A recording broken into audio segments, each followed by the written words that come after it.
Pengajaran dan pembelajaran PDP berorientasikan masa depan perlu menjadi teras pendidikan tinggi nasional. Malah Perdana Menteri Datuk Seri Ismail Sabri Yaakob berkata, konsep inisiatif pembelajaran masa depan atau Future Learning Initiative tidak lagi menjadi sesuatu yang aneh di institusi pendidikan tinggi negara. Berucap pada Majlis Anugerah Akademik Negara ke-14 di Sepang, Selangor malam tadi, Perdana Menteri berkata semakin ramai ahli sarjana keluarga Malaysia tidak kira usia dan kepakaran sedang meneroka dan mengaplikasikan teknologi PDP terkehadapan. Ia supaya mahasiswa tidak ketinggalan dengan arus pemodenan drastik dalam pendidikan tinggi yang melanda dunia.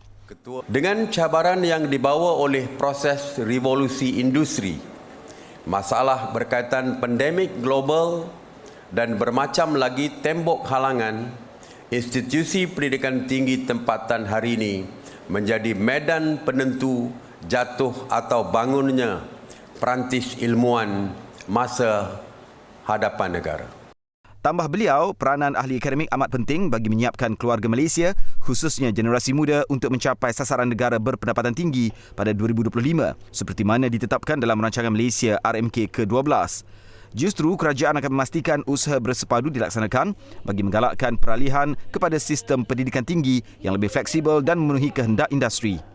Langkah ini termasuk mempelbagaikan laluan pendidikan dan latihan, menawarkan program transdisiplinari dan menyusun semula program sedia ada untuk menerapkan pendekatan yang lebih inovatif.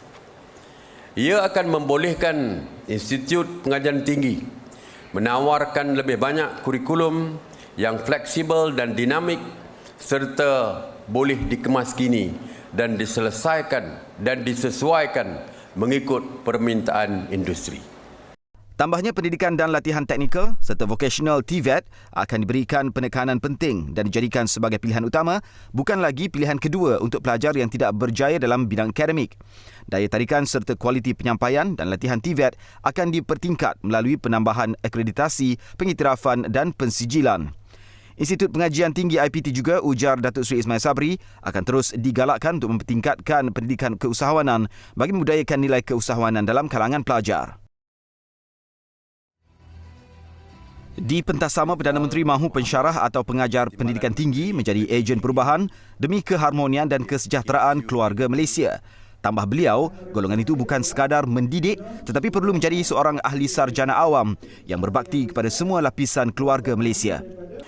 Memetik kata-kata saudara Muhammad Yunus, seorang lagi pemenang anugerah Nobel yang terkenal di persada global, universiti tidak seharusnya menjadi pulau di mana ahli akademik mencapai tahap pengetahuan yang lebih tinggi dan lebih tinggi tanpa berkongsi pengetahuan ini dengan jirannya.